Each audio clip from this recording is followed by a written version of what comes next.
మనం లూకా సువార్త 8వ అధ్యాయము మనము ధ్యానిస్తున్నాం. సో దేవుడు ఇంతవరకు ఈ గ్రంథపు ప్రయాణంలో ప్రభు ఇంతవరకు మనకు సహాయం చేసి అనేక ఆత్మీయ పాఠాలను ప్రభు మనకు నేర్పించాడు.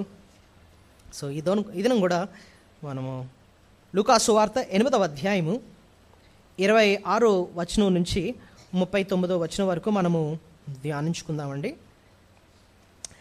అదే అధ్యాయం అంతా మనము చదవం, కానీ మొదటి 34 వచనాల వరకు చదువుదాం. 26 నుంచి 34 వచనాలు చదువుదాం.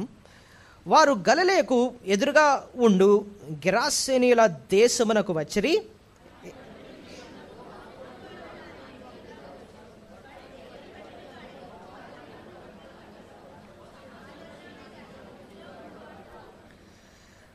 ఇరవై 28వ వచనం, వాడు యేసును చూచి కేకలు వేసి ఆయన ఎదుట సాగిలపడి, యేసు సర్వోన్నతుడైన దేవుని కుమారుడా, నాతో నీకేమి?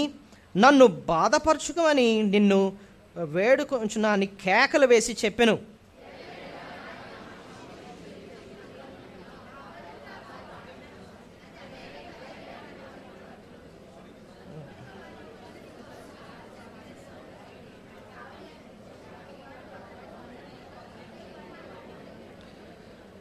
ముప్పై 33వ వచనం చదువు. యేసు నీ పేరమని వాడిని అడగగా చాలా దయ్యములు వారిలో చొచ్చియుండెను గనుక వాడు తన పేరు సేన అని చెప్పి పాతాళంలోనికి పోవుటకు తమకు ఆజ్ఞాపింపవద్దని ఆయనను వేడుకొనెను.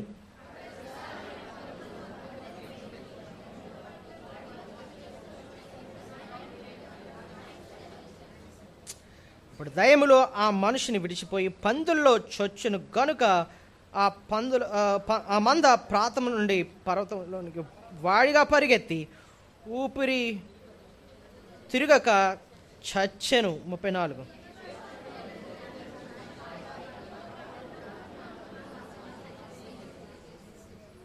రైట్. ప్రభా మీకు స్తోత్రాలు. ఈ వాక్య భాగాన్ని ధ్యానించుటకు నీ సహాయం మాకు దయచేయండి. ఆవేదన నుంచి ఆనందంలోకి మమ్మల్ని నడిపించిన దేవుడు తండ్రి, నీ వాక్యంలో మేము ఆనందించడానికి బలలో పాలు పొందరని నీ కృపను మాకు అనుగ్రహించండి. యేసు నామములో ప్రార్థన స్తుతించి బ్రతిమాలి వేడుకుచున్నాం తండ్రి, ఆమేన్. మొదటి వర్తమానం యొక్క సారాంశం ఏంటండి? ఆవేదన నుండి దేవుడు ఆనందంలోకి నడిపిస్తాడు. దానికి సీక్రెట్ ఏంటి?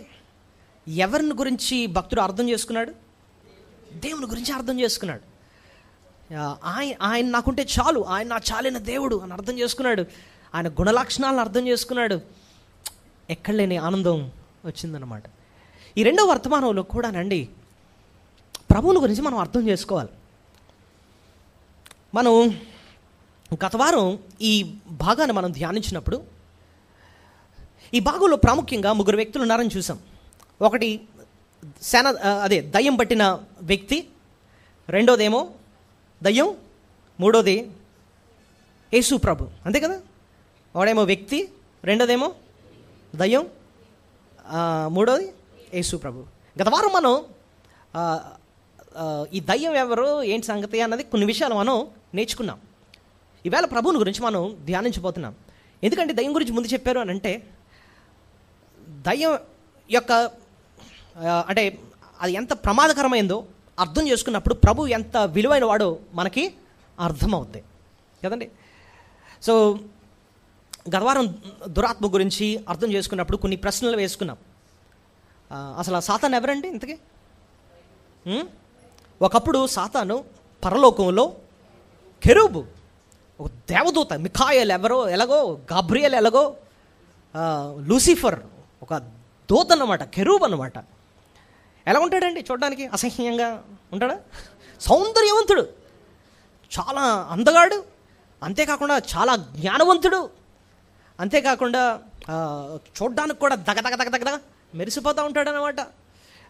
అంతేకాకుండా ఒక సంగీత విద్వాంసుడు, మ్యూజిక్ డైరెక్టర్ అన్నమాట ఆయన.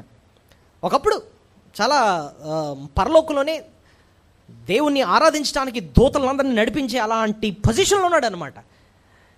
కానీ గర్వం వచ్చింది అతనికి. ఏం కావాలి? రెండో ప్రశ్న, వాట్ డస్ హీ వాంట్? ఏం కావాలి? దేవునితోనే నేను సమానంగా ఎంచుకున్నాను అని అనుకున్నాడు అన్నమాట.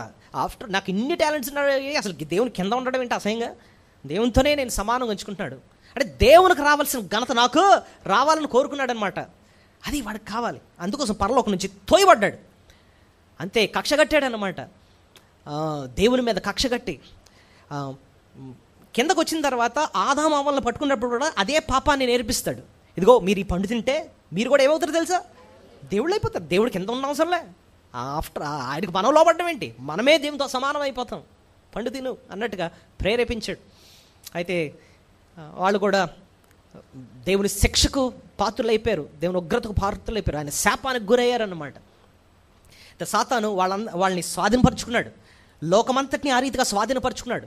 లోకం ఎవరి కంట్రోల్లో వెళ్ళిపోయింది? మొదటి యోహాను 5:19 లోకమంతా దుష్టుని యందు ఉందే అని చెప్తున్నాడు అనమాట. అందుకోసం యేసు ప్రభు ఈ లోకానికి వచ్చినప్పుడు కూడా నువ్వు నా కాలుకు మొక్కు, ఇదంతా నాకు ఇవ్వబడింది, నేను నీకు ఇస్తాను అంటున్నాడు అనమాట. ఎంత ధైర్యం చూడండి.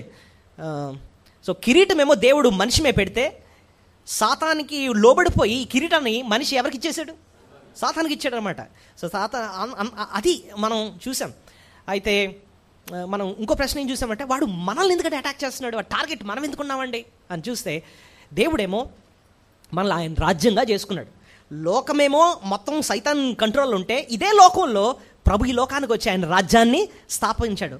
వాడు చెప్పాడు, వాడి సాతానికి చెప్పాడు, ఇదిగో నీ రాజ్యం త్వరలో నాశనం అయిపోద్ది. ఆయన రాజ్యం ఏమో యుగయుగాలు ఉంటుంది, సాతాన్ రాజ్యం ఏమో అంతమైపోద్ది అనమాట. ఇంకో మాట కూడా చెప్పాడు, నిన్ను శీఘ్రముగా నా ప్రజలు వాళ్ళ కాళ్ళ కిందకు పెడతాను నిన్ను. ఎక్కడ చదివాం మనం మాట? రోమా 16:20 చూడండి. దేవుడు మనకిచ్చిన వాగ్దానం. సమాధానకర్త దేవుడు సాతానును మీ కాళ్ళ కింద శీఘ్రముగా చితగద్రొక్కిస్తాడు, అణగద్రొక్కిస్తాడు అనమాట. అంటే ప్రభు ఇచ్చిన వాగ్దానం ఏంటంటే, ఆయన రాజ్యమైన మనమే గెలుస్తాము, సాతాను మన దగ్గర ఏమైపోతాడు? ఓడిపోతాడు. ప్రభు ఓడించేశాడు, అని నాశనం చేసి ఆడి తల మన కాళ్ళ కింద చెత్తకొద్రొక్కేటట్టు చేస్తాడు. ఇవన్నీ కూడా సాతానుకు తెలుసు. ఇంకోటి తెలుసానండి, ప్రభు ఈ లోకంలో ఏ కార్యం చేయాలన్నా కూడా ఎవరి ద్వారా చేయించుకుంటాడో తెలుసా? ఆయన రాజ్యమైన మన ద్వారా చేయించుకుంటాడు. మీరు సర్వలోకమునికి వెళ్ళి సువార్తను ప్రకటించండి. ఎవరికి చెప్పాడు? మనకు చెప్పాడు. అంటే ఆయన రాజ్యమైన మనకు చెప్పాడు. సో దేవుడు ఈ లోకంలో ఏ కార్యం చేయించుకోవాలన్నా కూడా దానికి అంబాసిడర్స్ లేదా ఆయన పనులు చేసేది ఎవరెంతకీ?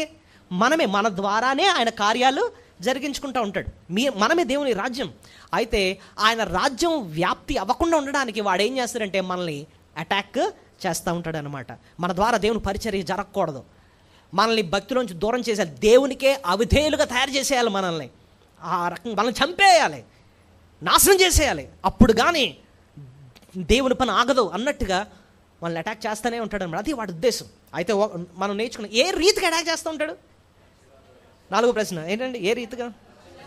పక్షిలాగా వస్తాడు, వచ్చి వాక్యాన్ని ఎత్తిపోతుంటాడు. అయ్యో బాబు, వీళ్ళకి వాక్యం వీళ్ళ హృదయంలో పడిందంటే వీళ్ళు ఎక్కడైనా ధైర్యం వచ్చేస్తారో బాబు ముందు తీసేయాలని చెప్పి వాక్యం మర్చిపోయేటట్టు చేస్తాడు. ఒకసారి మనం కూడా అంతే కదా, ఎక్కడి నుంచి బయటికి వెళ్ళిన వెంటనే ఏం చెప్పారండి అంటే, ఏదో చెప్పారండి, మొత్తం మధ్య వాక్యం చెప్పారండి, మనకి గుర్తు ఉండదు అనమాట. ఎందుకు గుర్తులేదంటే సాతాను వచ్చి విత్తనాల్ని ఎత్తుకుపోయాడు.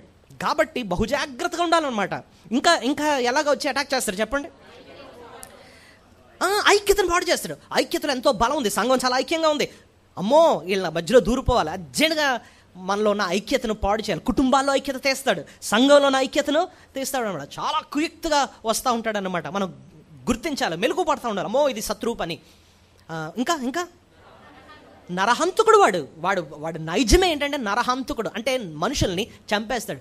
విశ్వాసులను చంపాలి, వీళ్ళని చంపేస్తే వీడు భూమి మీద లేకుండా ఉంటే అంటే పరిచర్య ఆగిపోద్ది, దేవుని పని ఇక్కడ జరగదు. వాడిని ఎలాగైనా అంతం చేయాలి. ప్రభుకే సలహా ఇచ్చాడు, నువ్వు పరలోకం ఎత్తైన స్థలాన్ని తీసుకెళ్ళి అక్కడి నుంచి నువ్వు దూకే అని చెప్పి సలహా ఇస్తున్నాడు అనమాట. ప్రమాదాలకు గురి చేసి ఎలాగైనా చంపేయాలని చూస్తూ ఉంటాడు అనమాట. వాడి ప్రయత్నాలు అవే. అదే మనం భయపడవలసిన, ఎందుకంటే మనకెవరున్నారు? మన ప్రభు ఉన్నాడు. మనకు ప్రభు ఉన్నాడు, ఆయన మనల్ని కాపాడుతాడు. వేటగాని ఉరి నుండి ఆయన మనల్ని ఏం చేస్తాడు? తప్పిస్తూ ఉంటాడు. నీతి మంత్రులు కలుగు ఆపదలు అనేకంలో వాటి అన్నిటి నుండి యెహోవాని ఏం చేస్తూ ఉంటాడు? తప్పిస్తాడు, విడిపిస్తాడు. అది మన ధైర్యం. అయితే మనం వాడికి భయపడాల్సిన, కానీ వాడు చేసే పనులు మామూలుగా మనం తెలుసుకోవాలన్నమాట. నరహంతకుడుగా పనిచేస్తూ ఉంటాడు. ఇంకా వేటగాడులా పనిచేస్తాడు. వేటగాడు ఎరలేస్తూ ఉంటాడు అనమాట. ఏ ఎరేస్తే ఎలా పడతాడు చూడండి. చేపను పట్టడానికి ఏం చేస్తారు? వలేస్తారు, ఎరేస్తారు. దానికి లోపలేమో ఇలా కొంచెం ఉంటుంది, ముళ్ళు ఉంటుంది. కానీ అది కనిపించకుండా దాని మీద ఏ పురుగునో లేకపోతే తిండిన ఆహారాన్ని పెట్టేస్తాడు. ఈ చేప అనుకుంటుంది, అమ్మో అది భలే ఉందే, మింగడానికి చాలా బాగుంటుంది, ఆరోగ్యకరమైంది అని చెప్పి నోట్లో పెట్టుకుంటే అంతే టక్కమని లాగేస్తాడు. దాన్ని ఎర అంటారనమాట. అలాగే సాతాను ఎవరిని ఎలా పట్టాలో వాడికి కావాల్సిన ఎరను వేస్తాడు. కొంతమందికి స్నేహం అన్న ఎర వేస్తూ ఉంటాడు, కొంతమందికి డబ్బు అన్న ఎర వేస్తూ ఉంటాడు, కొంతమందికి అక్రమ సంబంధం అన్న ఎర వేస్తూ ఉంటాడు అనమాట. మనకు తెలీదు దొరికిపోయేవాడికి అన్న సంగతి. అది మంచిదే అనుకుంటున్నాం. చేపకి ఎంతసేపుడికి తెలుస్తుందండి అది ఎర్రన్న అంటే అదొక ముళ్ళు అన్న సంగతి ఎంతసేపుడికి తెలుస్తుంది? మింగిన వెంటనే తక్కువ దిగిపోతాయి. మన బతుకు కూడా అలాగే ఉంటుంది అనమాట. ఒక్కసారి అందులో పడిన తర్వాత దిగిన తర్వాత అయ్య బాబోయ్ దొరికిపోయినరా అని తెలుస్తుంది అనమాట. సో ఈ మన జీవితంలో ఒకటి గుర్తుపెట్టుకోవాలి, సాతాను ఎప్పుడు మన జీవితానికి ఏమేస్తూ ఉంటాడు చెప్పండి? ఎరలేస్తూ ఉంటాడు. అయితే వాడి నుంచి తప్పించుకోవాలంటేనండి మనం ఎక్కువ ఆయన వాక్యంతో అంటే అన్యోన్యత ఉండాలి. వాక్యం ద్వారా దేవుడు మనల్ని ఏం చేస్తూ ఉంటాడు తెలుసా? మెలుగుపరుస్తూ ఉంటాడు అనమాట. వాక్యం అనే వెలుగు. అది వాక్యం ఏం చేస్తుంది? అది వెలుగు అంటే ఏంటి? చీకట్లో ఇక్కడ ఒక పెద్ద ముళ్ళు ఉందండి అనుకుందాం. చీకట్లో నడుచుకుని వెళ్ళిపోతే దాని మీద కాలేసేస్తాం అనమాట. కానీ వెలుగుంటే అమ్మో ముళ్ళుంది అని చెప్పి మెలుగు పడదు, ఇది డేంజర్ ఇది అని అర్థమవుద్ది. వాక్యానికి ఎప్పుడైతే మనం సమీపంగా ఉంటామో శత్రువు యొక్క ఈ ఎర ఏంటని చెప్పి దేవుడు వెంటనే మన వాక్యం ద్వారా ఏం చేస్తూ ఉంటాడు? అలర్ట్ చేస్తాడు, మెలుగుపరుస్తూ ఉంటాడు అనమాట.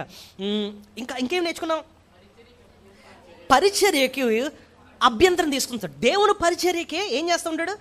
అభ్యంతరం. ఇప్పుడు దేవుని పరిచర్య చక్కగా జరుగుతుంది అనుకోండి, యదవ పనులు చేసినప్పుడు ఏ అభ్యంతరాలు రాలేదు మనకి. కానీ దేవుని పని చేస్తూ ఉంటే ఖచ్చితంగా ఏమొస్తూ ఉంటాయి? అభ్యంతరాలు వస్తూ ఉంటాయి. అభ్యంతరాలు ఖచ్చితంగా వస్తూ ఉంటాయి అనమాట. పౌలేమో దశలోని పట్టణానికి వెళ్దాం అనుకుంటున్నాడు. అంటే పౌలే అంటాడు, సాతాను మమ్మల్ని ఏం చేశాడు? అది ఏ రకమైన అభ్యంతరమో అర్థం, అంటే ప్రయాణంలో అభ్యంతరమో లేకపోతే అనారోగ్య పరిస్థితితో లేకపోతే ఏంటో మనకు తెలియదు. కానీ వాక్య ముందుకు వెళ్ళకుండా ఏం చేస్తూ ఉంటాడట? అభ్యంతరం చేస్తాడు. మనం అనుకుంటాం ఒక మంచి మీటింగ్ పెట్టాలండి, లేకపోతే చక్కగా సువార్త చెప్పాలండి, మన ఆశ బాగానే ఉంటుంది. కానీ శత్రువు వాడు 1,00,000 ప్రయత్నాలు చేస్తాడనమాట అది ఆపడానికి కదండి. అభ్యంతరాలు ఏం చేస్తూ ఉంటాడు? కలుగు చేస్తూనే ఉంటాడు. కాబట్టి మనకు దేవుడిచ్చిన ఆయుధం ఏంటి చెప్పండి? ప్రార్థన. కాబట్టి మనం ఏం చేయాలి? రెగ్యులర్గా ఎక్కువ ఏం చేయాలి? ప్రార్థన. ఇంకో విషయం చెప్తున్నానండి, మీరు ఎంతమంది బేతేల్ పరిచర్య కోసం ప్రార్థన చేస్తున్నారు చెప్పండి? మీకు నిజంగా పరిచర్య పట్ల ప్రేమ ఉంటే, బాధ్యత ఉంటే మీరు ఎక్కువ ఏం చేయాలి చెప్పండి? ప్రార్థన చేయాలి. ఆ ప్రార్థనే అంటే ఎంత గొప్ప ఆయుధం అంటేనండి, ప్రభువే చెప్పాడు ఎఫెసీ పత్రిక 6వ అధ్యాయం 18వ వచనంలో, అంటే తీయొద్దు మీరు ఆత్మీయ పోరాటం గురించి చెప్తూ శిరస్నానం ధరించుకోండి, వాక్యమైన ఖడ్గం ఉండాలి, అవి ఉండాలి, ఇవి ఉండాలి అన్నీ చెప్పి లాస్ట్లో అంటున్నాడు ప్రతి విధమైన ప్రార్థన మీరు చేయాలంటాడు. విజ్ఞాపన చేయండి, ప్రార్థన చేయండి అని చెప్పి అంటున్నాడు. ఎందుకంటే శత్రువుని జయించాలంటే మనకేముండాలి చెప్పండి? ప్రార్థన అన్న ఆయుధం ఉండాలన్నమాట. సో ఎక్కువ ప్రార్థన చేసుకున్నప్పుడు ఆ అడ్డులన్నీ కూడా ప్రభు ఏం చేస్తూ ఉంటాడు? తొలగిస్తుంటాడు. నిజానికి పౌలు విషయంలో అదే జరిగింది. దశలోనే పట్టణానికి వెళ్లకుండా అభ్యంతరం అయితే చేశాడు సాతాను. కానీ దేవుడు దాన్ని ఎంత మేలుగా మార్చేశాడంటే ఆయన వెంటనే దశలోనికి పత్రిక రాశాడు. పత్రిక మొత్తం ఏం చెప్పుదామని కూడా అదంతా కూడా ఆయన రాశాడు. నిజానికి ఇప్పుడు ఎక్కువ మేలు జరిగిపోయింది. ఎందుకు? ఈయన అక్కడికి వెళ్ళలేదు కాబట్టి పత్రిక రాశాడు. ఇప్పుడు పత్రిక రికార్డ్ అయిపోయింది కాబట్టి ఈరోజు నువ్వు నేను కూడా ఆ పత్రికను చదువుతున్నాం. నిజంగానే ఆ టైంలో ఆయన వెళ్ళిపోయి ఉంటే అక్కడే వాక్యం చెప్తాడు, గాల్లో కలిసిపోను మొత్తం అంతా. కానీ రికార్డ్ అయిందనమాట. దేవుడు సమస్తాన్ని ఆయన మేలుగా చేస్తాడు. శత్రువు కూడా సిగ్గుపడతాడు అనమాట. దేవుని కార్యాలు అలా ఉంటాయి. ఇంకెలా వస్తూ ఉంటాడు? మనం జాగ్రత్తగా ఉండకపోతే మనల్ని పడేసుకుంటాడు. మనం చూడండి, మన జీవితంలో ప్రార్థన లేదు, దేవుని బిడ్డలతో సహవాసం లేదు, లేకపోతే మందిరానికి సరిగ్గా రాము, అసలు దేవునికి దూరంగా ఉన్నాం. సాతాను గడి ఎంత తెలివైన ఉంటే వీడు బాగా దొరికాడు అని చెప్పి మనల్ని ఏం చేస్తాడు? వాడుకున్నాడు. రారా అని చెప్పి ఎలా వాడేసుకుంటాడంటే, మనం చూసాం పేతురుని ఎలా వాడుకున్నాడు? యేసు ప్రభుకే చెప్పేస్తున్నాడు అనమాట. ఏమని? నీకు సిలువ దూరం అవ్వును గాక, నువ్వు చావకూడదు. నిజంగా ఆయన చావకపోతే, ఆయన ప్రాణం పెట్టకపోతే, ఆయన ఎందాక అనుకున్నాం కదా, ఆయన ఉగ్రత తీసుకున్నాడు కాబట్టి మనకు వాత్సల్యత దొరికింది. నిజమే కదా, లేకపోతే మనకు వాత్సల్యత దొరకదు, ఆయన ఉగ్రతను భరించాలన్నాడు. మనం పేతురు నోట్లో దూరిపోయాడు అనమాట సాతాను. నీకు సిలువ దూరం అవును కాకంటే ప్రభు వెంటనే అన్నాడు, సాతానా నా వెనక్కి పోమో, నువ్వు మనుషుల విషయాలు ఆలోచిస్తున్నావు కానీ దేవుని విషయాలు నువ్వు ఆలోచించినాడు. పేతురును వాడేసుకున్నాడు. అంత శిష్యుల్లో చాలా విలువైన ముఖ్యమైన శిష్యుడైన పేతురును వాడేసుకున్నాడు అనమాట. చూడండి, ఇంకెవరిని వాడేసుకున్నాడండి? సౌలును వాడేసుకున్నాడు. సౌలు దేవుడు ఏర్పాటు చేసుకున్నాడు చక్కగా, అభిషేకించి రాజుగా వాడుకుంటూ ఉంటే దేవునికి వ్యతిరేకంగా పనిచేశాడు, సాతాను దూరిపోయాడు ఆయనలో. అయితే తన తర్వాత దేవుడేమో దావీదుని రాజుగా ఏర్పాటు చేసుకొని ఉంటే, అలాంటి దావీదుని చంపేయడానికి దేవుడు ఎవరిని వాడుకుంటున్నాడు? సాతాను ఎవరిని వాడుకుంటున్నాడు? ఇక్కడ సౌలును వాడుకుంటున్నాడు. ఇలాగ బళ్ళని తీసుకొచ్చి దావీదుని చంపేయడానికి ప్రయత్నాలు చేస్తున్నాడు. చూసారా, మనం జాగ్రత్తగా లేకపోతేనండి, మన జీవితం ఎక్కువ ప్రార్థన లేకపోతే ఎక్కువ అంటే దేవునికి దూరంగా ఉంటూ లోకంతోనే ఎక్కువ ఉంటున్నాం అనుకోండి, మీరు చెప్తే నమ్మరాడు ఎంత యుక్తిగా పనిచేస్తారంటే మనల్నే వాడేసుకొని ఆయనకు వ్యతిరేకంగా పనిచేసేయడానికి చేస్తాడన్నమాట. అమ్మో, అది అది అది అది మనం గుర్తుపెట్టుకోవాలి. ఇంకా గోధుమల యొక్క పంటలో వాడు ఏం వేస్తూ ఉంటాడండి? గురుగులు వేస్తూ ఉంటాడు. వాడు మెల్లిగా తీసుకొచ్చి వాడు అనుచరులు వేస్తూ ఉంటాడు అనమాట. చూడడానికి వాళ్ళు గోధుమలాగే ఉంటారు, కానీ రాను ఎదుగుతున్నప్పుడు అరే ఇది గోధుమ కాదురా, ఇడవిడు గురుగు అన్న విషయం అర్థం ఉంటుంది. అయితే దేవుడు అలాగే ఉండనే అంటున్నాడు. టైం వస్తుంది, కోతకాలం వస్తుంది, కట్ చేసి నేను తీసుకెళ్ళి ఎక్కడ వేస్తాను? నరకంలో వేస్తాను అంటున్నాడు. అయితే మనం గుర్తించాలి. ఇంకోటి, మన మనసులను వాడు ఏం చేస్తాడు? పాడు చేస్తాడు. మనసులు పాడు చేస్తాడు. కడుపు పాడవుతుందంటే మనం నోరు కంట్రోల్ చేసుకోకపోతే కడుపు పాడవుద్ది. హృదయం పాడవుతుందంటే ఏవేవి కంట్రోల్ చేసుకోవాలని చెప్పాను? ఏం మూసుకోవాలి? మన కళ్ళు, చెవులు. ఎందుకంటే సాతాను ఏదైనా ఇన్ఫర్మేషన్ పంపించాలంటే చెవుల ద్వారా పంపిస్తూ ఉంటాడు, కళ్ళ ద్వారా పంపిస్తాడు. ఈ రెండు కానీ మనం అదుపులో పెట్టుకోకపోతేనండి మన హృదయం అంతా పాడైపోద్ది. అంత మన మనస్తత్వం పాడైపోతుంది, గర్విష్లా మారిపోతూ ఉంటాం. మన పద్ధతి, మన ప్రవర్తన మారిపోద్ది అనమాట. ఎందుకంటే మనసును బట్టే మన ప్రవర్తన కూడా ఉంటుంది, అంతేనా? మన ప్రవర్తనలో తేడా వస్తుందంటే హృదయం పాడైపోతుంది అన్నమాట. కాబట్టి అది కూడా మనం గుర్తించాం. తర్వాత సింహంలా వస్తాడు, పావులా కూడా వస్తాడు కదండి. గర్జించు సింహం వల్లే అటాక్ చేయాలని వస్తూ ఉంటాడు. నాకు గర్జించు సింహం కన్నా ఎక్కువ భయం వేసింది ఏంటంటే పావు. ఎందుకంటే గర్జించు సింహంలా వస్తాడంటే మనకు మ్యాటర్ అర్థమైపోతుంది. ఓరే బాబోయ్, ఇది శత్రు పని రా అని అర్థమైపోతుంది. ఇక్కడ పావు, అమ్మో, మనమేమో సీరియస్గా వాక్యం వింటాం, తన్మయమైపోయి ఎంత మంచి వాక్యం అంటే ఈ వచ్చేస్తుంది లోపలికి వచ్చేది, బ్యాగ్లో దూరిపోతుంది. అవునా కదా చెప్పండి? అది అనుకుని రాదు, చాలా సైలెంట్గా వచ్చేస్తుంది పాము. ఇది చాలా మంచిదేనండి పాము, చూసారా ఎంత నిగనగలాడుతుందో, చాలా బాగుందే, ముద్దుగా ఉంది అనుకుంటాం. దాని నోటి నిండా ఏముంది విషయం. కొన్ని అంటే పాము అంటే ఈ పాము కాదు, సాతానే కొంతమంది మనుషుల్లో దూరి మన జీవితంలోకి మెల్లిగా ఒక సర్పం వచ్చినట్టు వచ్చేస్తారన్నమాట. మనకు తెలియదు ఈడే పావు అన్న సంగతి, ఈడే పావు అన్న సంగతి తెలీదు. ఎంత మంచి వాళ్ళండి వీళ్ళు, అసలు ఎవరు ఇలాగ ప్రేమించలేదండి, ఎంతగా ప్రేమిస్తున్నారండి అనుకోండి. నీకు తెలీదు, కాటేసిన తర్వాత తెలుసు, అయ్యో బాబు ఈడు పావురా బాబు అన్న సంగతి అప్పుడు తెలుస్తుంది అనమాట. సో మన జీవితంలో ఈ రకంగా శత్రు అటాక్ చేస్తున్న విషయం మనకు అర్థమైంది. అయితే మన బాధ్యత ఎక్కువ ప్రార్థన ఉండాలని, ఎక్కువ దేవునికి లోబడి అపవాదిని ఎదిరించండి, దేవునికి లోబడాలని నేర్చుకున్నాం. మెలకుగా ఉండాలనే విషయం ఇవన్నీ కూడా గత వారం మనం నేర్చుకున్నాం. అయితే ఈ రీక్యాప్ ఎందుకంటే ఇది అర్థం చేసుకున్నప్పుడే ప్రభు ఎంత విలువైన వాడు మనకి అర్థమవుతుంది. సో ప్రభుని గురించి అండి ఈరోజు నేను చాలా విలువైన విషయాలు క్లుప్తంగా చెప్తాను, జాగ్రత్త మనసు పెట్టి వినండి. ఒక 8 విషయాలు చెప్పబోతున్నాను. 8 విషయాలు. ఏంటి శత్రువు ఇలాంటోడు మా చుట్టూ తిరుగుతున్నాడా? అయితే నాలో ఉన్న ప్రభు, ఎందుకంటే ప్రభు అగ్ర అంటున్నాడు, మీలో ఉన్నవాడు లోకంలో ఉన్నవాడి కంటే గొప్పవాడు, the one who is in you is greater అంటున్నాడు అనమాట. ఆ గొప్పవాడు ఎంత గొప్ప దేవుడు, ఆ ప్రభు గురించి మనం అర్థం చేసుకుందాం. మొట్టమొదటిది, సాతాను బంధకాల నుంచి ప్రభు మనల్ని విడిపిస్తాడు. చెప్పండి, ఫస్ట్ ఏంటండి? సాతాను బంధకాల నుంచి ప్రభు మనల్ని విడిపిస్తాడు. అది మొట్టమొదటి పాఠం మనం నేర్చుకోవాలి. ఇక్కడ దయ్యం పట్టిన ఒక వ్యక్తిని, సేనా దయ్యం పెట్టిన వ్యక్తిని ప్రభు ఏం చేశాడు? విడిపించాడు. వాళ్ళు దయ్యాలు ఉన్నప్పుడు ఒక్క కేక వేసినప్పుడు ప్రభు ఒకటే అంటాడు, అతన్ని విడిచి అక్కడున్న పందుల్లోకి పోండి అని చెప్పి ఆజ్ఞించాడు. అంతే, ఆ దయ్యాలు వెళ్ళి ఆ పందుల్లోకి వెళ్ళాయి. నేను ఇదే విషయం అండి మార్కు సువార్తలో కూడా ఉంటుంది. ఈ రెండు పక్కన పెట్టుకోండి, మనం ఆ భాగం ఈ భాగం కూడా ధ్యానించబోతాము. మార్కు సువార్త 5వ అధ్యాయం మొదటి 20 వచనాలు. మార్కు 5:13 ముందు చదవండి. అంటే కొంచెం కొత్త విషయాలు ఇక్కడ మనం చూస్తూ ఉంటాం. యేసు వాటికి సెలవీయగా ఆ పవిత్రాత్మలు వానిని విడిచి పందుల్లో వానిని విడిచి, ఏం మాట ఉంది? వానిని సో ఒక వ్యక్తిని దయ్యం వదలాలంటే ఎవరు ఆజ్ఞ ఇవ్వాలి? ప్రభు ఆజ్ఞ. ఎందుకంటే దయ్యాల పైన కూడా సర్వ అధికారం ఎవరికి ఉంది? ప్రభువుకు ఉంది కదా. మీరు అనొచ్చు, ఏంటి ఆడికి దయ్యం పట్టింది కానీ సైనా దయ్యం, మాకు దయ్యాలకు పెద్ద రిలేషన్ లేదండి, అసలు దయ్యం మనకు సంబంధం లేదని అంటారేమో. ఒక విషయం చెప్పనా, రక్షింపబడక ముందు మన తండ్రి ఎవరో తెలుసా అండి? తండ్రి రక్షింపబడక ముందు మన పాపాల్లో ఉన్నప్పుడు మన తండ్రి ఎవడో తెలుసా? సాతాను. ఎవరు ఎలా చెప్పారండి అంటే మీరే చూడండి, యోహాను సువార్త 8:44, మీరు మీ తండ్రి యొక్క అపవాది సంబంధులు అంటాడు. చూడండి, యోహాను 8:44, మీరు మీ తండ్రి యొక్క అపవాది సంబంధులు. సో చాలు. సో మన తండ్రి ఎవరటండి? ఒకప్పుడు అపవాది. మీరు ఇప్పుడు చదవండి,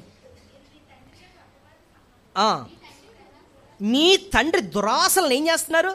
నెరవేరుస్తున్నారు. సో ఆడు ఏం చెప్తే అది చేసేవారు. ఎందుకు అలా చేస్తున్నామండి అని అంటే, వాడు మన తండ్రిలా ఉండేవాడట, వాడికి దురాశలు ఉన్నాయి, వాడి దురాశలను నెరవేరుస్తున్నాం.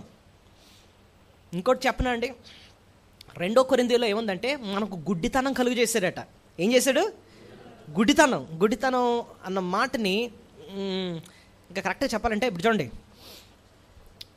కొంతమంది వీళ్ళు ఉంటారు చూడండి, మావోయిస్టులు లేకపోతే టెర్రరిస్టులు ఇలాంటి వాళ్ళు ఉంటారు చూసారా, వాళ్ళు యవన బిడ్డల్ని, చిన్న యవనస్తులు ఉంటారు చూడండి, 15 years 16 years అలాంటి వాళ్ళని ఎత్తుకుపోయి వాళ్ళకి బ్రెయిన్ వాష్ చేస్తారు. బ్రెయిన్ వాష్ అంటే తెలుసా మీకు? వాళ్ళని ఎంతగా మైండ్ని స్వాధీనం తీసుకుంటారంటే, ఇంకా అలాంటి వాళ్ళు తీసుకొచ్చి మళ్ళీ వాళ్ళ కుటుంబంలో పెట్టినా సరే వాళ్ళు మళ్ళీ పారిపోయి వాళ్ళ దగ్గరికే వెళ్ళిపోతారు. అంటే వాళ్ళ మైండ్ని వాళ్ళు కంప్లీట్గా స్వాధీనం తీసుకున్నప్పుడు సాతాను ఒకప్పుడు మనల్ని ఏం చేశారో తెలుసా? బ్రెయిన్ వాష్, గుడ్డితనం కలుగు చేసి మన మైండ్ని వాడు స్వాధీనం తీసుకున్నాడు. ఒక మాట చెప్పాలంటే ఆడేం చెప్తే అది మనము చేసేవాళ్ళం అన్నమాట. అది మన పరిస్థితి. ఎఫ్ఎస్సి 2:2లో ఇంకా క్లియర్గా ఉంటుంది ఆ విషయం. చూడండి, ఎఫ్ఎస్సి పత్రిక 2:2. అంటే ఒకప్పుడు మన పరిస్థితి, మనం ఎందుకు అంత అవిధేయులుగా ఉండేవాళ్ళం? వాయుమండల సంబంధి అయిన అధిపతిని అనగా అవిధేయులైన వారిని ఇప్పుడు ప్రేరేపించు శక్తికి, అధిపతిని అనుసరించి, ఆ లైన్ చదివారా మీరు? అవిధేయులైన వారిని ఇప్పుడు ప్రేరేపించు శక్తి.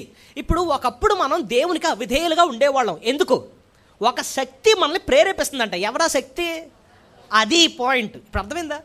లోకులు అనేకులు ప్రభుని ద్వేషిస్తున్నారు, అసహించుకుంటున్నారు. అసలు వాక్యం చెప్తుంటే వాళ్ళకి బ్లడ్ బాయిల్ అయిపోతుంది. ఎందుకని ఎంత వ్యతిరేకత చూపిస్తున్నారంటే, ఆ వ్యతిరేకత కేవలం వాళ్ళ నుంచి వచ్చిందైతే కాదు, వాళ్ళు వెనక నుండి ఒకడుండి ఏం చేస్తున్నాడంట? ప్రేరేపిస్తున్నాడంట. అవిధేయత చూపించు నో అని చెప్పు. ఒకప్పుడు సాతాను ప్రభావం అంతా మన మీద ఉండేది. ఒకటి, ఆడు తండ్రిలా ఉన్నాడు, మన మైండ్ను వాడు స్వాధీనం తీసుకున్నాడు, గుడ్డితనం కలుగు చేసేసి ఇంకా ప్రభుని అసహించుకుని అవిధేయత చూపించే అంతగా వాడేసుకుంటున్నాడు అనమాట. ఆడు బంధకాల్లో ఉన్నామండి. అలాంటప్పుడు ప్రభు వచ్చాడు. ప్రభు వచ్చి మనల్ని చూసి ఆ బంధకాల నుంచి మనం బయటికి లాగాడు. ఒక స్థానంలోంచి ఒక స్థానంలోకి తీసుకొచ్చాడట. కొలస్సీ 1:13 చూడండి. కొలాషియన్స్ 1:13 చాలా విలువైన వచనం. అంధకార సంబంధమైన అధికారములో నుండి విడుదల చేసే తాను ప్రేమించిన తన కుమారుని యొక్క రాజ్య నివాసులుగా ఒక ప్లేస్లో నుంచి ఇంకో ప్లేస్కి తీసుకొచ్చాడు మనల్ని. ఎక్కడి నుంచి ఎక్కడికి? అంధకార సంబంధమైన అధికారం అంటే సాతాను గాడి యొక్క కోరలో, అలాంటి ఉచ్చులో నుంచి మనల్ని బయటికి లాగి తాను ప్రేమించిన తన కుమారుని యొక్క రాజ్య నివాసులుగా. ఈరోజు నువ్వు ఇక్కడ కూర్చున్నావంటే, ఆయన వాక్యం వింటున్నావంటే నీ గతం ఏంటో తెలుసా? ఎక్కడుండేవాడు తెలుసా? నువ్వు అంధకార సంబంధమైన అధికారంలో, అలాంటి సాతాను గాడి ఉచ్చుల్లో నుంచి ప్రభు లాగి ఆయన రాజ్యంలోకి నిన్ను చేర్చుకున్నాడు. వాట్ అ బ్లెస్సింగ్ అండి. వాడిని ఎలాగైతే విడిపించాడు, ఆ శారదయం పట్టిన వాడిని, నన్ను కూడా ప్రభు అలాగే ఏం చేశాడు? విడిపించాడు. అలా విడిపించిన దేవుడు ఇప్పుడు ఒక మాట ఇస్తున్నాడు మనకి. ఏంటో తెలుసా? మీరు కొంచెం జాగ్రత్తగా ఉండాలన్నాడు. మెలకుగా ఉండండి అన్నాడా లేదా? మీ విరోధి అని అపవాది గర్జించు సింహం వల్లే తిరుగుతాడు. విడుదల పొందాడు, కానీ ఆడు మాత్రం నీ వెనకని పడుతున్నాడు, నీ వెనకాల తిరుగుతున్నాడు, నిన్ను ఎలాగానో వదలకూడదు, మళ్ళీ వెనక లాగేయాలని తిరుగుతున్నాడు. కాబట్టి మీరు చాలా మెలకువగా ఉండండి. ప్రభువే చెప్పాడా లేదా ఆజ్ఞ? కాబట్టి మనం దాన్ని సీరియస్గా తీసుకోవాలా లేదా చెప్పండి. ఇంకో విషయం చెప్తాను చూడండి.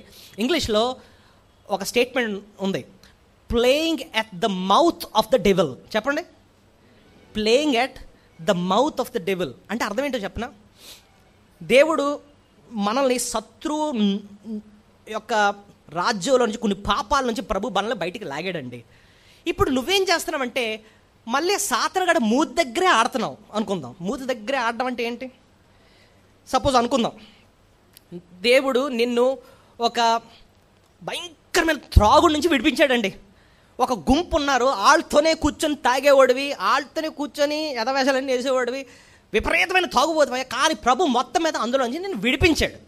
కానీ ఇప్పుడు విడిపించిన తర్వాత నువ్వు హ్యాపీగానే ఉన్నావు. మళ్ళీ ఏం చేస్తున్నావు? వెళ్తే వెళ్ళి వాళ్ళతోనే తిరుగుతున్నావు, వాళ్ళతోనే ఆడుతున్నావు. అంటే అర్థం ఏంటి? నువ్వేం చేస్తున్నట్టు?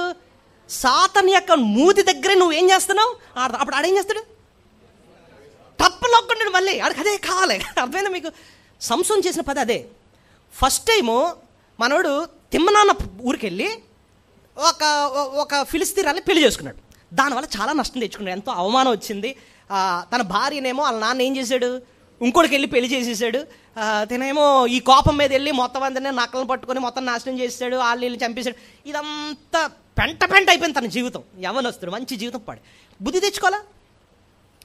మళ్ళీ వెళ్ళి ఏం చేశాడు తెలుసా? గాజాకి వెళ్తాడు, అక్కడికి వెళ్ళి ఒక వేషం కలుస్తాడు. దాని తర్వాత సొరేఖన ప్రాంతానికి వెళ్ళి అక్కడ దెలీలాని కలుస్తాడు. అంటే అర్థం ఏంటంటే దేవుడు సాతాను యొక్క బంధకాలను నేను బయటికి లాగిన తర్వాత నువ్వు అక్కడి నుంచి పారిపోవాలి, ఇంక మరీ దగ్గరకు కూడా వెళ్ళకూడదు. మళ్ళీ వెళ్ళి ఆ తెమ్మన, మళ్ళీ గాజా అంటే నువ్వు వెళ్ళకూడని ప్రాంతాలకు మళ్ళీ మళ్ళీ మళ్ళీ మళ్ళీ వెళుతున్నావు. నువ్వు మళ్ళీ అడుగు దొరికిపోతావు. ప్రభు అదే మెరుగుపరుస్తున్నాడు అనమాట. నిన్ను అక్కడి నుంచి లాగానే మళ్ళీ అక్కడికి ఎందుకు వెళ్తున్నావు నువ్వు? అర్థమైందా మీకు? కొన్ని మనకు తెలుసు, కొన్ని చూడండి జారు స్థలాలు అంటారండి. అంటే ఏంటి అర్థం? జారు స్థలం, ఇంగ్లీష్లో స్లిప్పరీ గ్రౌండ్స్ అంటారు. జారు స్థలం అంటే ఏంటి అర్థం? అక్కడ నించుంటే ఖచ్చితంగా నువ్వేం చేస్తావు? జారుతావు. ఇప్పుడు మన ఆత్మీయ జీవితాల్లో మనందరికీ కూడా కొన్ని జారు స్థలాలు ఉంటాయి. అంటే అర్థం ఏంటంటే నేను అలాంటి దానికి అయితే ఖచ్చితంగా పడిపోతానండి, పాపంలో ఆ స్నేహాలు పడిపోతానండి, లేకపోతే ఆ ప్రాంతాలు పడిపోతానండి. దేవుడు నేను అలాంటి దాంట్ నుంచి లాగాడు కదా, మళ్ళీ ఆ చుట్టూ ఎందుకు తిరుగుతున్నావు నువ్వు? ఖచ్చితంగా నువ్వు అందులో మళ్ళీ పడతావు. సో ప్రభు చేసిన మేలు అర్థం చేసుకునే కొద్ది వాటి నుంచి నువ్వు ఎక్కడున్నావు తెలుసా? దూరంగా ఉండాలన్నమాట. వద్దు బాబు, నేను అలాంటి ప్రాంతాలకు వెళ్ళను, వాళ్ళ దగ్గరకు కూడా నేను వెళ్ళను, దూరంగానే ఉంటాను. ఎందుకంటే నేను మళ్ళీ ఆ లోకంలోకి వెళ్ళిపోతాను. దేవుడు అలాంటి దాని నుంచి నేను బయటికి లాగాడు, మళ్ళీ నేను దగ్గరికి వెళ్ళను. సో అది దేవుడు మనకిచ్చిన మెలకువ అనమాట. నేను లాగాను కదా, మళ్ళీ దాని దగ్గరకు కూడా నువ్వు వెళ్ళొద్దు అంటాడు అనమాట. సో మొట్టమొదటి పాట ప్రభు నేర్పించాడు ఏంటంటే అలాంటి సాతాను యొక్క బంధకాల నుంచి ప్రభు మళ్ళీ ఏం చేశాడు? నన్ను విడిపించాడు. రెండో పాఠం, పాపం వల్ల చేసుకున్న గాయాలని ఆయన స్వస్థపరిచాడు. మరోసారి చెప్తున్నాను, పాపాల వల్ల చేసుకున్న గాయాలని ప్రభు ఏం చేశాడు? స్వస్థపరిచాడు. ఇక్కడ మార్కు సువార్త మనం తీసాం కదండి, అందులో 5వ వచనం చదవండి. మార్కు 5:5. వాడు ఎల్లప్పుడూ రాత్రింపగలు సమాధుల్లోనూ కొండల్లోనూ కేకలు వేయచ్చు, తన్ను తాను రాళ్లతో గాయపరచు కొనుచు నుండెను. దయ్యం పట్టినోడు ఇక్కడ పని చేస్తున్నాడట. రాళ్ళు పట్టుకొని తన్ను తాను ఏం చేస్తున్నాడు? గాయం. అంటే తన్ను తాను గాయం చేసుకోవడం అంటే ఏంటి? తన శరీరాన్నే ఏం చేస్తున్నాడు? ఏమండి, నార్మల్ పీపుల్, సామాన్యమైన మనుషులు ఎవడన్నా శరీరాన్ని గాయం చేసుకుంటాడు అలాగా? ఇలా రాయి తీసుకొచ్చి టింగ్ అని కొట్టుకోవడం, లేకపోతే బ్లేడ్ తీసుకొచ్చి అలా కోసుకోవడం, అలాగేం చేస్తారా? చేయరు కదండి. కానీ సాతాను ఆ జీవితంలో ఉంటే, ఒక మనిషి జీవితంలో సాతాను ప్రభావం ఉంటే వాడి సొంత ఆరోగ్యకరమైన శరీరాన్ని ఏం చేస్తాడట? గాయం చేస్తాడు. సింపుల్గా మన భాషలో చెప్తాను. సిగరెట్ కాలుస్తున్నాం అనుకోండి, సిగరెట్ వల్ల శరీరానికి ఏంటి హాని కదండి. దానివల్ల ఊపిరితిత్తులు పోతాయి, క్యాన్సర్ వస్తుంది. ఈవెన్ సిగరెట్ పెట్టిన పట్టుకున్నా సరే దాని మీద ఆడు ముందే రాస్తాడు ఏమని? Tobacco is injurious to health, దానివల్ల క్యాన్సర్ వస్తుంది, ఈ వ్యాధులు వస్తాడు. అవునా? అది తీసి బుస్సుని కాలుతాడు. ఎందుకు కాలుతాడు అంటే తన సొంత శరీరం ఏం చేస్తున్నాడు? ఇది ఎందువల్ల తెలిసిన? సాతాను యొక్క వర్క్. సాతాను చేసే పని ఏంటంటే నీ సొంత శరీరాన్ని నువ్వు గాయం చేసుకో. వీడి వెనకాల వీడున్న ఎజెండా ఏంటండి అంటే, ఒక మనిషికి దేవుడిచ్చిన ఒక శ్రేష్టమైన గిఫ్ట్ ఏంటంటే వాడి శరీరం. కరెక్ట్, దేవుడు నీకు నాకు ఇచ్చిన ఈ శరీరం దేవుడు మనకి ఇచ్చిన శ్రేష్టమైన గిఫ్ట్ అని, ఒక వరం అండి. ఈ శరీరాన్ని దేవుడు ఎందుకు అమర్చాడండి అంటే, ఈ శరీరం ద్వారా మనం దేవుడిని ఏం చేయాలి, ఇప్పుడు ఒక పరిచర్య చేయాలన్నా, ఒక సేవ చేయాలన్నా ఈ శరీరం ద్వారానే చేస్తాం. ఈ శరీరం మూలపడిపోయింది అనుకోండి, సహకరించట్లేదు, వీక్ అయిపోయింది, అనారోగ్యంతో ఏం చేస్తాం? ఏమీ చేయలేం. ఆశ ఉంటుంది చెయ్యాలని, కానీ ఏమీ చేయలేం. కరెక్ట్గా యవన వయసులో దిగుతాడండి సాతాను, వచ్చి అడ్డమైన అలవాట్లు కూడా చేస్తాడు. ఫ్రెండ్స్ని తీసుకొస్తాడు, లేకపోతే ఆడెవడో తీసుకోడు, ఆడుకున్న చెల్లి అలవాటు అన్నీ తీసుకుంటాడు, అన్నీ అలవాటు చేసుకుని డ్రగ్గులకి అన్నీ చేసుకొని కరెక్ట్గా ఇంకా రక్షింపబడి ఇంకా దేవుని కోసం ఏదైనా బతుకుదామనే టైంకి ఇంకేముండదు అనమాట. ఇంకా మంచి వయసు అంతా కూడా పాడు చేసేసుకున్నామండి, పిప్పు మిగిలిందండి. ఇప్పుడు ఏమైనా చేద్దామని కూడా ఏమీ సైతానికి అదే కావాలన్నమాట, అదే కావాలి. మన శరీరాన్ని అంతటి కూడా నాశనం చేయాలని చూస్తూ ఉంటాడు అనమాట. అయితే ఇక్కడ కూడా వీడేం చేస్తున్నాడు, గాయాలు పట్టుకొని ఏం చేస్తున్నాడు, తన శరీరాన్ని ఏం చేస్తున్నాడు, గాయపరుచుకుంటున్నాడు. అయితే ప్రభు చేసింది ఏంటో చూడండి. మార్కు సువార్త 5:15 వచ్చినప్పుడు చూడండి ప్రభు చేసిన మాట పని.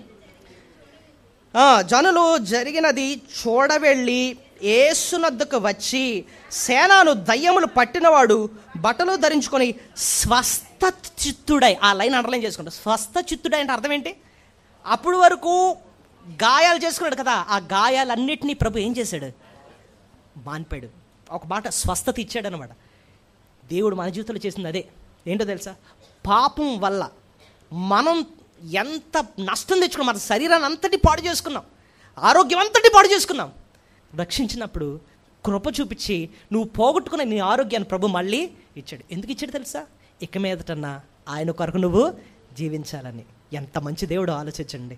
అయితే ఇప్పుడు ఆయన మళ్ళీ మనకు మెరుగుపరుస్తున్నాడు. మళ్ళీ వెళ్ళి అదే పాపం నువ్వు చేయక, నీకు ఆరోగ్యం ఇచ్చాను కదా, ఇక మీద నువ్వు నా కోసం నమ్మకంగా ప్రాణం పోసాను కదా, నీకు క్షేమం ఇచ్చాను కదా, ఇక మీదటన్నా నా కొరకు నువ్వు నమ్మకంగా జీవించు అంటున్నాడు అన్నమాట. ఎంత మంచి దేవుడు చూడండి. నీ సంకటములన్నీ ఏం చేస్తాడు ఆయన అంటే, ఏంటో తెలుసా మీరు, సంకటం అన్న మాటకు అర్థమేంటి ఇంతకుముందు చెప్పాను నేను.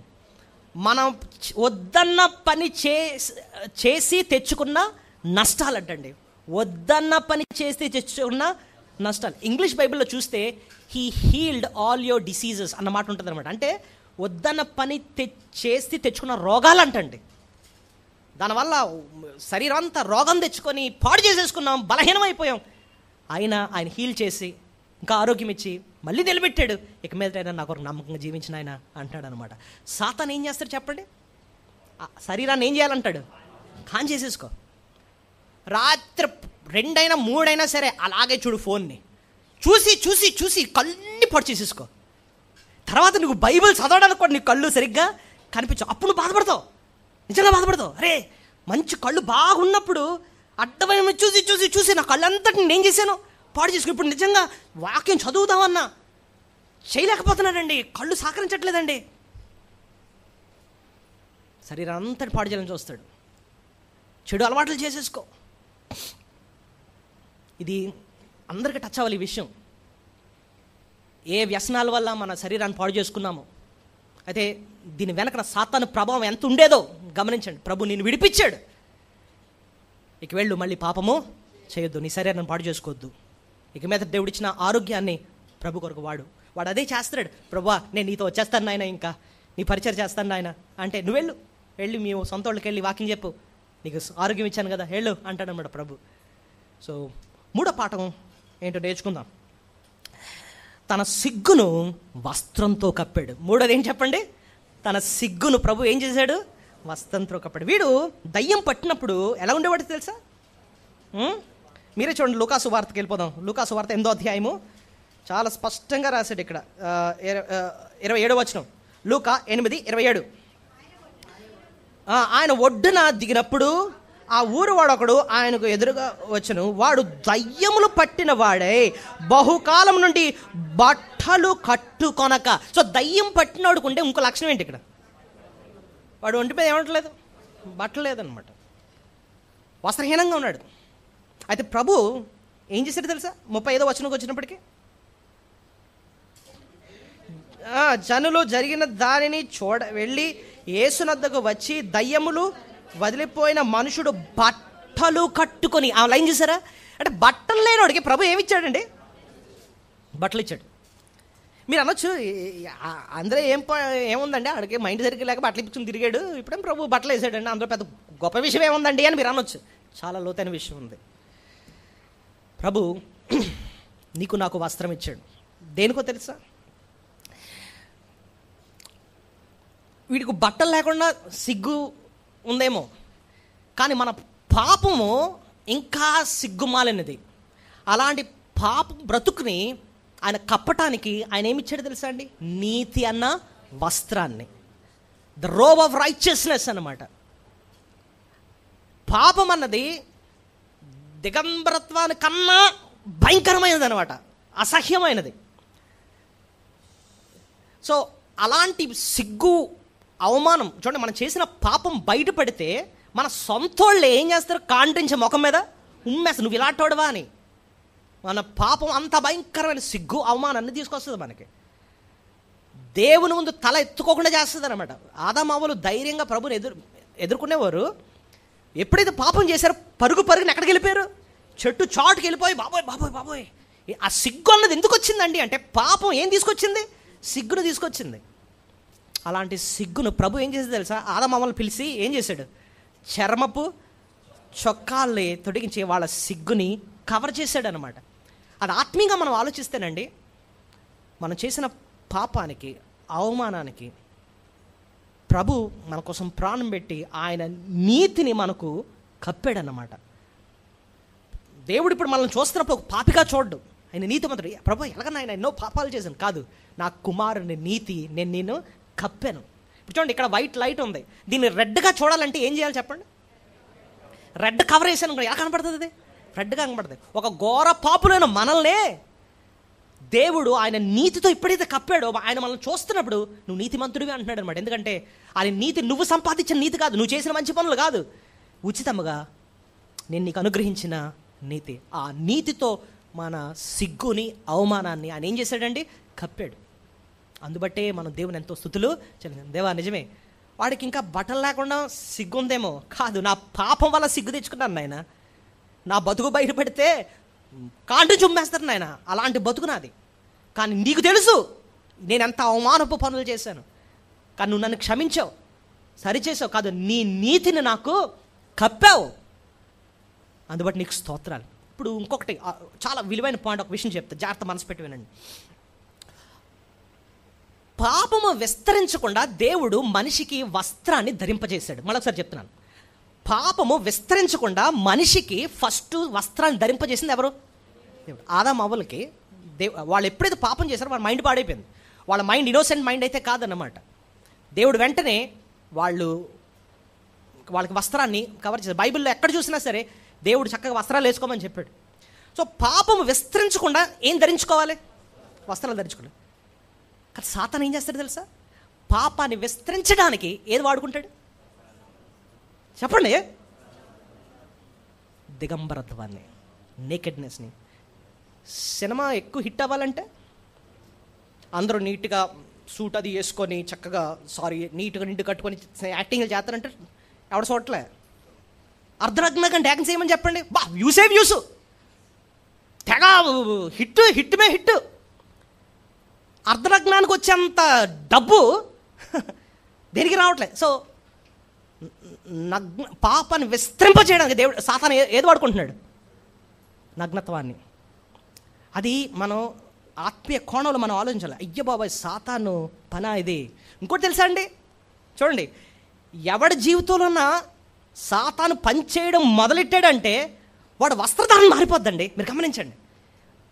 ఇటు మొన్నటప్పుడు బాగానే తయారయ్యేవాడు, ఈ మధ్యనేటర్ బాబు ఇలా తయారవుతున్నాడు, మొత్తాలు ఎక్కడి వరకు ఇప్పేస్తున్నాడు, మొత్తం అంతా ఉప్పేసుకుని తిరుగుతున్నాడు. ఏంటిది తేడా అంటే ఆల్రెడీ ఎవడు ప్రవేశించాడు? సాతాను ప్రవేశించాడు. వస్త్రధారణలో తేడా వచ్చేసింది. ఈడేటర్ బాబు ఇలా తయారవుతుంది, మొన్నటప్పుడు బాగానే ఉండేది, ఏంటిది ఆ డ్రెస్సింగ్ ఏంటి ఏదో తేడా ఉందే అని మనం బయట కనకపోయినా లోపల ఏదో తేడా ఉంది, ఏదో తేడా, ఏంటి డ్రెస్సింగ్లో ఏదో తేడా వచ్చింది. సాతాను వర్క్ చేస్తున్నాడు కాబట్టి వస్త్రధారణలో కూడా ఏమొచ్చేసింది? మార్పులు వచ్చేస్తున్నాయి. సో మనకు ఇది వాక్యానుసారంగా ఆలోచించండి. దేవుడు ఎప్పుడు కూడా బట్టలు వేస్తాడు, కవర్ చేస్తాడు. కానీ సాతాను ఆడికి సైతాను పట్టింది కాబట్టి ఏమి ఇప్పేశాడు? బట్టలు ఇప్పేశాడు అనమాట. దేవుడు మన దిగంబరత్వానికి, సిగ్గుని కవర్ చేయడానికి నీతి అన్న వస్త్రాన్ని ఇచ్చాడు, రక్షణ వస్త్రాన్ని ధరింపజేశాడు. సో 3 శ్రేష్టమైన పాఠాలు మనం నేర్చుకున్నామండి. ఏంటంటే చెప్పండి. పాప బంధకాల నుంచి ప్రభు విడిపించాడు, సాతాను బంధకాల నుంచి విడిపించాడు. రెండోది, పాప వల్ల తీసుకున్న గాయాలను ఆయన కట్టాడు. మూడోది, మన సిగ్గును ఆయన నీతన వస్త్రంతో మనల్ని కప్పాడు అనే విషయం చేసాం. నాలుగోది, అక్రమంగా ఉన్న వాడిని క్రమంలో పెట్టాడు. ఒకప్పుడు మనం అక్రమంగా ఉండేవాళ్ళం, ప్రభు మనల్ని ఏం చేశాడట? క్రమంలో పెట్టాడు. దేవుడు ఎప్పుడైతే మన జీవితంలోకి వచ్చాడో మన జీవితంలో క్రమం వస్తుందండి. వీడు అక్రమంగా ఉండేవాడని ఎలా తెలిసింది చెప్పండి? ఎక్కడ తిరిగేవాడు వీడు? మా సమాధుల్లో తిరిగేవాడు. అంతేకాదు, ఇంకా చూస్తే ఇంకా తీవ్రమైన చూడండి, మార్కు సువార్తకి వెళ్తే ఇంకా డీప్గా ఉంటాయి. చూడండి, మార్కు సువార్త 5వ అధ్యాయం 3-4 వచనాలు. మార్కు సువార్త 5వ అధ్యాయము 3-4 వచనాలు. వాడు ఎక్కడ 3వ వచనం, సమాధిలో వాసం చేసేవాడు సంఖ్యలతోనైనను ఎవడు వాడిని బంధింపలేకపోయాను. పలుమార్లు వాడు కాళ్ళకు చేతులకును సంఖ్యలు వేసి బంధించినను వాడు ఆ చేతి సంఖ్యలను తెంపి కాళ్ళ సంఖ్యలు తుత్తీలుగా చేసిన కనుక ఎవ్వడు వారిని సాధుపరచలేకపోయినా. ఆ లైన్ చూడండి, ఎవ్వడు వారిని సాధుపరచ అంటే అర్థం ఏంటో తెలుసా? మన భాషలో చెప్పాలంటే ఒకసారి అంటాడు, ఏమండి మా వాడిని అసలు కంట్రోల్ చేయలేకపోతున్నామండి, ఆడు ఏం చెప్పినా వినట్లేదండి, ఆడు ఇష్టానుసారంగా ఉంటున్నాడండి. ఇదే ఇది సేమ్. సాధు చేయలేకపోతున్నానండి, కంట్రోల్ చేయలేకపోతున్నానండి, చాలా అక్రమంగా ఉంటున్నాడండి, ఎవరు చెప్పినా వినట్లేదండి. సాతాను ఒకటి జీవితంలో ఉంటే ఏమంటారు చెప్పండి? అక్రమమే. చెప్పండి, అక్రమం. ఒక వ్యక్తి తల్లిదండ్రుల మాట వింటలే, పెద్దలు చెప్పే మాట వింటలే, సేవకులు చెప్పే మాట వింటలే, ఇష్టానుసారంగా ఉంటున్నాడు, సాధు చేయలేకపోతున్నారు ఎవరు. Devil is seriously working in there lifes. సాతాను వాడి జీవితంలో భయంకరంగా పనిచేస్తున్నాడు అనమాట. ఎవరు చెప్పే వింటలేదండి, రెచ్చిపోయి తిరుగుతున్నాడండి, నచ్చం చేస్తున్నాడండి, అసలు ఏ భయం భక్తి లేకుండా ఉంటున్నాడండి. Devil is working. కానీ ఎప్పుడైతే ప్రభు అలాంటి జీవితంలో ప్రవేశిస్తాడో వీడు మారిన తర్వాత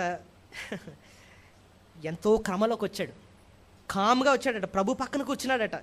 ఎక్కడ చూడండి, మార్కు సువార్త ఎక్కడండి 15వ వచనం.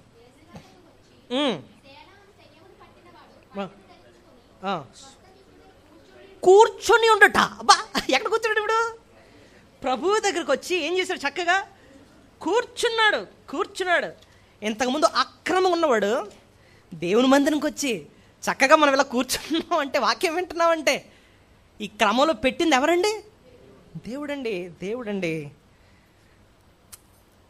బైబిల్లో పరిశుద్ధాత్మ దేవుని గురించి కూడా ఒక మాట ఉంది. పరిశుద్ధాత్మ దేవుడు అల్లరికి కర్త కాడు అంటే అర్థం ఏంటి? పరిశుద్ధాత్మ దేవుడు ఒకరిలో ఉన్నాడు అంటే అల్లరి, గెంతులు, కేకలు, పిచ్చాసలు, దొర్లేయడాలు ఇలాంటి ఉండవంట. దయ్యం పడితే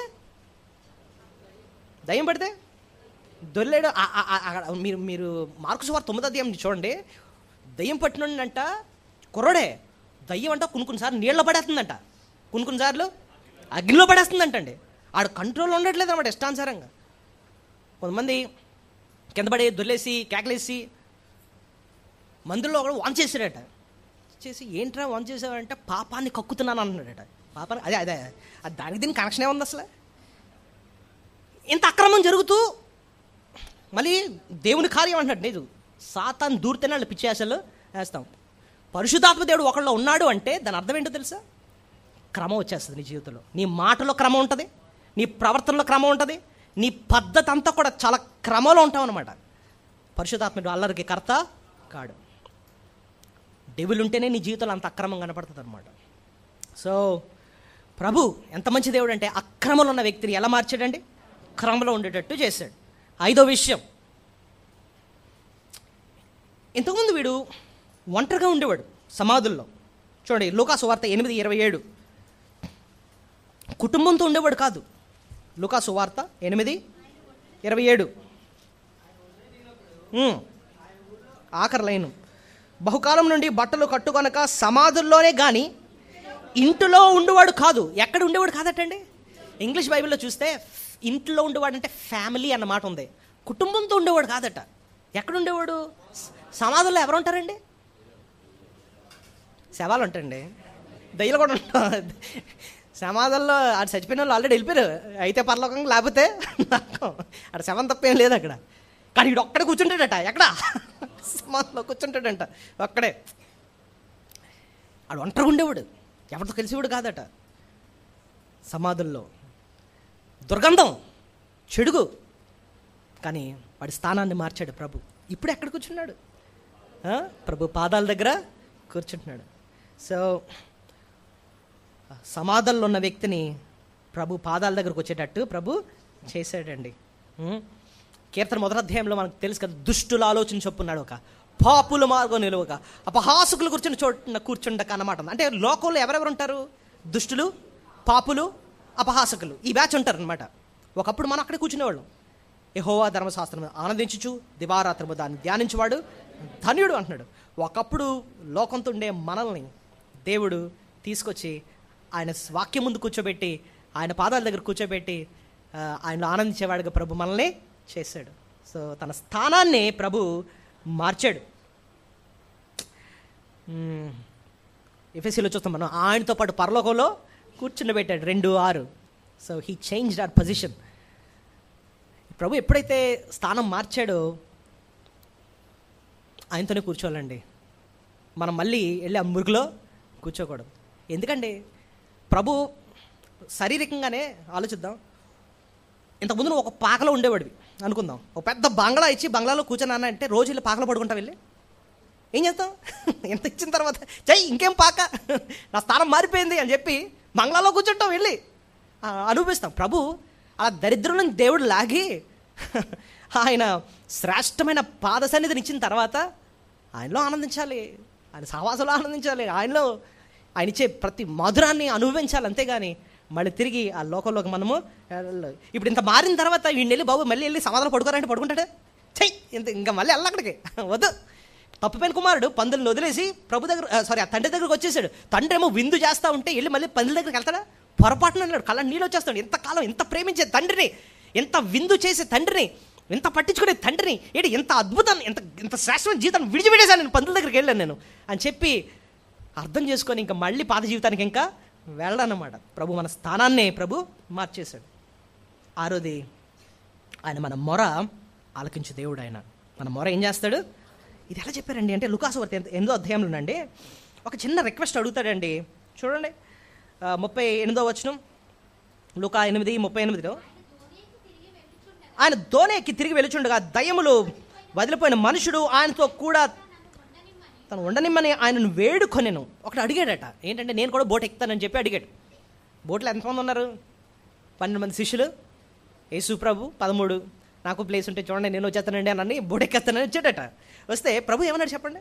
అయితే ఆయన నీవు నీ ఇంటికి తిరిగి వెళ్ళి దేవుడు నీకెట్టి గొప్ప కార్యములు చేసానో తెలియజేయమని వానితో చెప్పి వారిని పంపివేశాను. ప్రభు ఏం చేశాడు? ఎక్కొద్దు అని అన్నాడు. బోట్ ఎక్కుతాను ఆయన అంటే ఎక్కొద్దు అన్నాడు. ఇప్పుడు ఒక విషయం కూడా ఆలోచించలేదు. మనం ప్రార్థన అయితే మనం చేస్తాం, కానీ ఆయన కోరే జవాబు ఆయన మనకి ఇస్తాడు. ఓకే, నువ్వు అడిగిందల్లా ఇచ్చాడు ప్రభు. ఆయన ఏమనుకున్నాడు అదే ఇస్తాడు. ప్రార్థనకు ఎప్పుడు 4 జవాబులు ఉంటాయని చెప్పాను. ఒకటి ఎస్ అంటాడు, అంటే నువ్వు అడిగిన వెంటనే నేను ఇస్తాను. రెండోది నో అంటాడు, నువ్వు అడిగింది అయితే నేను ఇవ్వను అంటాడు. ఎస్ ఎంత మంచిదో నో కూడా అంతే మంచిది. మన అబ్బాయి బ్లేడ్ పిండానా అని అంటే ఇవ్వం మనం, ఇంకా నో అంటాం, ఎందుకంటే నీకు హానికరం, నువ్వు అడిగింది ఏంటో నీకు తెలియట్లే. మూడోది వెయిట్ అంటాడు, అంటే నువ్వు అడిగావు బాగానే ఉంది కానీ ఇంకా టైం ఉంది, టైం వచ్చినప్పుడు నేను ఇస్తాను. నాలుగోది ఏంటో తెలుసా? నువ్వు ఒకటి అడిగావు కానీ ఇంతకంటే శ్రేష్టమైంది నేను నీకు ఇస్తానంటాడు. సో 4 కూడా జవాబులే. ఆయన ఇష్టం, ఆయన ఎలా జవాబు ఇస్తాడంటే, వీడు అడిగాడు ప్రభా నేను నీతో వచ్చేస్తాను, బోట్లో వచ్చేస్తాను ఆయన అంటే, నో రావద్దు, నీకు ఇంకో బాధ్యత ఉంది, ఆ పని చేయి నువ్వు అంటాడన్నమాట ప్రభు. సో మనం అడగడం మన బాధ్యత, కానీ ఆయన చిత్త ప్రకారమే దేవుడు మనకి చేస్తాడు. అది ఇక్కడ ఒక పాయింట్ మనం 6ది నేర్చుకోవచ్చు ప్రభుని గురించి. 7ది ఏంటంటేనండి, ద్వేషించిన వారికి సువార్తను పంపించాడు ప్రభు. ద్వేషించిన వారినే జ్ఞాపకం చేసుకొని ప్రభు మళ్ళీ ఏం చేశాడు? సువార్తని పంపించాడు. చూడండి మార్కు సువార్తలో ఏముంటుందంటే, ఎంత మేలు పొందిన గెరాసిన ప్రాంతం వాళ్ళు అంటండి ప్రభుని వెళ్ళిపోమన్నారట వాళ్ళ ప్రాంతం నుంచి. ఎక్కడ? 17వ వచనం చూడండి, మార్కు 5:17. తమ ప్రాంతములు విడిచి పొమ్మని వారు ఆయన్ను బ్రతిమాలు కొనసాగారు. ప్రభుని ఏం చేయమంటున్నారు? ఎక్కడ అంటే ఎంత మేలు చేసినందుకు ఏం చేస్తున్నారు? ప్రార్థన నుంచి వెళ్ళిపో అంటున్నారంట. ఎందుకు? దయ్యాలు పందులు దూరాయి, పందులేమో ఎత్తైన ప్లేస్లో నుంచి సముద్రంలో పడిపోయి అని చచ్చిపోయి ఎంత నష్టమైంది. అరే ఇక్కడ ఒక వ్యక్తి బాగుపడ్డాడు కదా. వాళ్ళకి వ్యక్తి కంటే ఏది ముఖ్యం? పందులు ముఖ్యం అన్నమాట. పందులు చచ్చిపోయి, బాబు మాకు ఇంత నష్టం వచ్చింది నీ వాళ్ళ, పో మా దగ్గర రావద్దు అంటుంటే ప్రభు ఈ వ్యక్తిని ఏం చేస్తున్నాడు తెలుసా? నువ్వు నా దగ్గర రావద్దు, మీ ఇంటి వారికే వెళ్ళి, మీ ఊరికే వెళ్ళి దేవుడు చేసిన నీ గొప్ప కార్యాలన్నీ కూడా వాళ్ళకి చెప్పు. వాళ్ళు ఎలాంటి వారే ఆయన్ని ద్వేషిస్తున్నారు, వెళ్ళిపోమన్నారో వాళ్ళకి అర్థం చేయించు అని చెప్పి పంపిస్తాడు. ద్వేషించిన వారి దగ్గరికే ప్రభు ఏం చేస్తున్నాడు? ఆయన అంత మంచి దేవుడు. మనం ఎన్నిసార్లు ద్వేషించామో ఆయన్ని, అయినా ఆయన వాక్యాన్ని మన దగ్గరికి తీసుకొచ్చాడు. గుర్తుపెట్టుకోండి, అది 7వ పాఠం. ఇదంతా ఎందుకు చేశాడండి అంటే ఈ వ్యక్తి పట్ల కనికరాన్ని చూపించాడు. అది ఆఖరి విషయం. 8వ విషయం చూడండి, మార్కు సువార్త 5:19 కనికరం అన్న మాట ఉంటుంది చూడండి. ఆయన వారి సెలవీయగా నీవు నీ ఇంటి వారి యొద్దకు వెళ్ళి ప్రభు నీ యందు కనికరపడి నీకు చేసిన కార్యములన్నింటినీ వారికి. ఎన్ని గొప్ప మేళ్ళు! ఏంటంటే నేర్చుకున్నా, ఏంటంటే మేళ్ళు చేసాడు ఈ వ్యక్తికి? మొదటి నుంచి చెప్పండి. 7 విషయాలు చెప్పాను. బంధకాల నుంచి విడిపించి, సాతాను బంధకాల నుంచి విడిపించాడు. 2, గాయం స్వస్థపరిచాడు. 3, తన సిగ్గును అవమానాన్ని తన వస్త్రంతో కప్పాడు. 4, అక్రమంగా ఉన్న వ్యక్తిని క్రమంలో పెట్టాడు. 5, తన స్థానాన్నే మార్చాడు. ఒకప్పుడు సమాధులతో శవాలతో ఉన్న వ్యక్తిని తీసుకొచ్చి ఆయన పక్కన కూర్చాడు, స్థానాన్నే మార్చాడు ప్రభు. 6, మొరాలకించిన దేవుడు. ఎన్ని గొప్ప మేలు చేసినా ఈ ప్రభు ఎందుకు చేశాడండి అంటే కేవలం ఆ వ్యక్తి మీద ఏం చూపించాడు? అది ఎందో విషయం. దేవుడు నీ మీద నా మీద కూడా ఏం చూపించాడు తెలుసా? ఆయన మహా కనికరం. కనికరంలో అండి ఒక 3 విషయాలు ఉంటాయి. ఏంటో తెలుసా? కనికరం, ఒక వ్యక్తి మీద కనికరం చూపించినప్పుడు అతని స్థానంకి వస్తాడు, అతని అవసరాన్ని గుర్తిస్తాడు, తగిన సహాయాన్ని చేస్తాడు. చెప్పండి, తన స్థానానికి వస్తాడు, తన అవసరాన్ని గుర్తిస్తాడు, తగిన సహాయము చేస్తాడు. ఈ 3 చేస్తాడు కనికరం చూపించిన వ్యక్తి. మంచి సమరయుడు ఉన్నాడు, వెళ్ళాడు, చూశాడు, ఒక వ్యక్తి చావు బతుకులో ఉన్నాడు. ఏం చేశాడు? నాకెందుకు లేనలే, తన స్థానంకి వెళ్ళాడు. ఇంకోటి, తన అవసరాన్ని గుర్తించాడు, తగిన సహాయము చేశాడు అన్నమాట. కనికరపడి దేవుడు నీ మీద నా మీద కూడా ఏం చూపించాడు? ఆయన కనికరం. ప్రభువా, ఈ లోకంలో నన్ను జన్మింపచేసావు, పాపంలో ఉన్నాను, చెడుగులో ఉన్నాను, అజ్ఞానంలో ఉన్నాను, గర్వంతో ఉన్నాను, అతిశయంతో ఉన్నాను, నా మీద నువ్వు కనికరం చూపించావు. నీ సత్యాన్ని నా దగ్గర తీసుకొచ్చావు. ఎంత ద్వేషించాను అయినా నా దగ్గర నీ వాక్యాన్ని తీసుకొచ్చావు, నా హృదయాన్ని మార్చావు, నీ మార్గం ఏంటో నాకు తెలియజేసావు, నన్ను ఎంతో క్షమించావు, నా మీద ఎంతో వాత్సల్యత చూపించావు. నీకు స్తోత్రాలు. ఈ లోకంలో నా చేయి పట్టుకుని నీ కృపా క్షేమాలు నా వెంట ఉంచుతూ నడిపిస్తున్నావు, నా ప్రతి అవసరాన్ని నువ్వు తీరుస్తున్నావు, నీ రాజ్యం కొరకు నన్ను సిద్ధపరుస్తున్నావు. నా ఎడల చూపించిన ఈ మహా కనికరాన్ని బట్టే నిన్ను స్తుతులు చెల్లించుకుంటున్నాను ప్రభువా అని చెప్పి ఆయన కనికరాన్ని ఎల్లప్పుడూ జ్ఞాపకం చేసుకుంటూ నమ్మకంగా ఆయన కొరకు జీవించాలన్నమాట. దయచేసి అందరూ మోకరించండి. దేవుడు ఈ శ్రేష్టమైన మాటలు ఈ దినం మనం నేర్పించినందుకు మొదటి వర్తమానం ద్వారా మనతో మాట్లాడాడు, రెండో వర్తమానం ద్వారా ప్రభు మాట్లాడాడు. తలపోసుకుంటూనండి యథార్థంగా మనం బలను సమీపిద్దాం.